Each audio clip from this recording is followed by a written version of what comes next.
we couldn't find a jar. We usually do a jar, so we're going to do a glass bowl. And remember, onion is a drawer. So if you use half an onion, never wrap the other half in plastic and put it in the fridge, because that half onion is going to absorb all the chemicals out of the plastic. So what do? Well, I think I mentioned earlier in the week, it seems a long time ago, Monday, doesn't it? That my husband, I make vegetables for him every morning. So if I've only got big onions, I'll just use a quarter of an onion. I'll chop it all up, I'll put it into a glass jar with a metal lid, and I'll put it in the freezer. And then I can just pull out a bit of frozen onion for the next few mornings. So never put plastic on a cut onion, because the onion will just absorb the chemicals. So I've got about half an inch there. Let's have a look and see what's going on here. I think you pull it up, do you?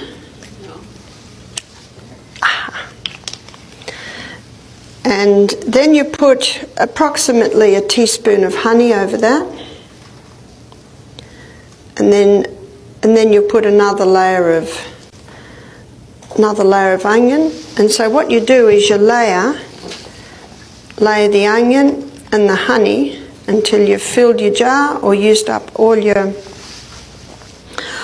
onion. And you let this sit for approximately 24 hours. And after 24 hours, you strain the onion out. Now, by the end of our class this morning, a syrup will already be forming. At the moment, what we've got is sticky, gooey honey. It's thick. But the syrup that forms is quite thin and runny, and it's like a golden colour. So when you see that syrup forming, that's your cough syrup. So I'm going to put all of this. This top layer is a bit thicker, but I'll just put a little bit more honey on top of all that. This is called the onion syrup. Now, at a stretch, if you needed it, within an hour you've got some syrup forming. But ideally, you leave it for 24 hours, and then you strain the onion out of the honey, and it can stay in the fridge indefinitely. I was asked the question once, how long does it last? I said, it doesn't last long in my home. My children used to love it, now my grandchildren love it. So I'm doing probably a good 3 teaspoons on top here of the honey. So you can see that we have no syrup forming. All we've got is the thick, gooey honey and the onion. But by the end of our class this morning, there'll be a runny syrup forming. But again, you keep that for 24 hours. Now what I will do when our class finishes, I'll just put a little china plate on top of that. Do you leave it at room temperature? Yep, it can be left at room temperature. And then once you strain it, you put it in the fridge? Yep, you can put it in the fridge, but as we all know, honey doesn't go off. Now, because I'm cutting up onion, excuse me while I sneeze. Thank you. If you've got a cold, chop up an onion. And then you can leave it in the fridge. You probably don't even need to leave it in the fridge because, honey doesn't go off. And you've taken the onion out, which could potentially deteriorate.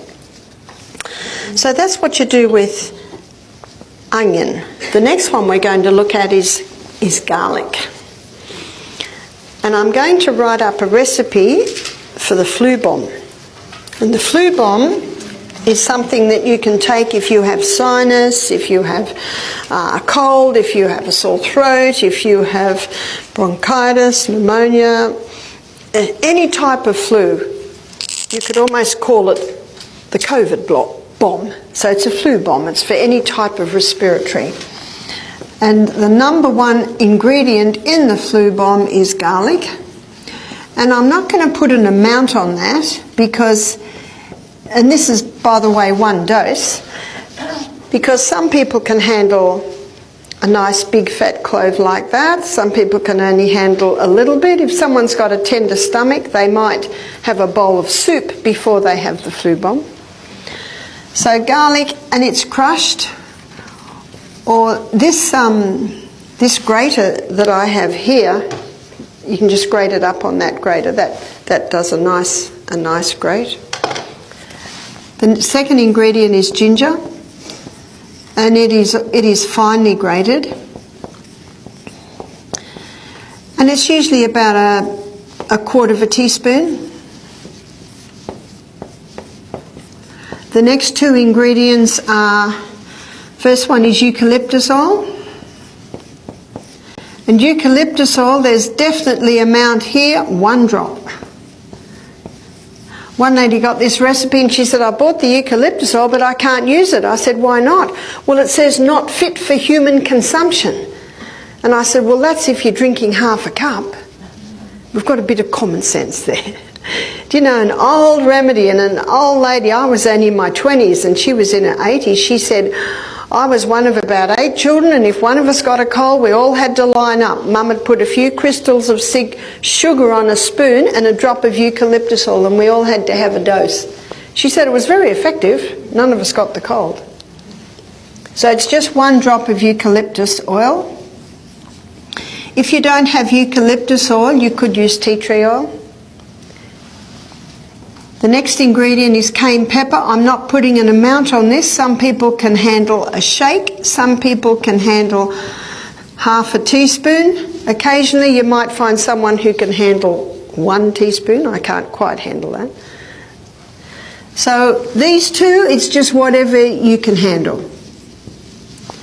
The next 2 ingredients is the juice of a lemon and a teaspoon of honey. And believe me, even if you put 4 teaspoons of honey, it would not improve the flavour. And you put that with half a cup of hot water. As I mentioned, that's 1 dose. My children, when they were even 2 and 3, I would give them the flu bomb. So I'd only put a tiny bit of all of this in. But they would drink it, and the reason they drank it because they had experienced the relief that you get. What it does is it relieves the sore throat, it relieves the congestion in the head. And the dose is to have 1 3 times a day, and you might find by the 2nd or the 3rd day there's no more cold. So you could call that your antibiotic drink if someone wants to classify it as something like that. So that's the flu bomb. What about a little baby? Well, of course you can't give that to a baby, but there is something you can do with garlic for a little baby. And that is to finely slice the garlic. Now I want you to notice very clearly what I said, finely slice. You must not grate and you must not crush. Because if you grate or crush, too much juice comes out and you'll burn the baby's feet. You'll blister their feet. We don't want to do that. They'll heal, but you can't put garlic on it again for about a week. So can you see what I've done here? I've got a fine, a little length of cloth, and I've got 2 fine slices of garlic. And then, could I have your hand please, Jamie?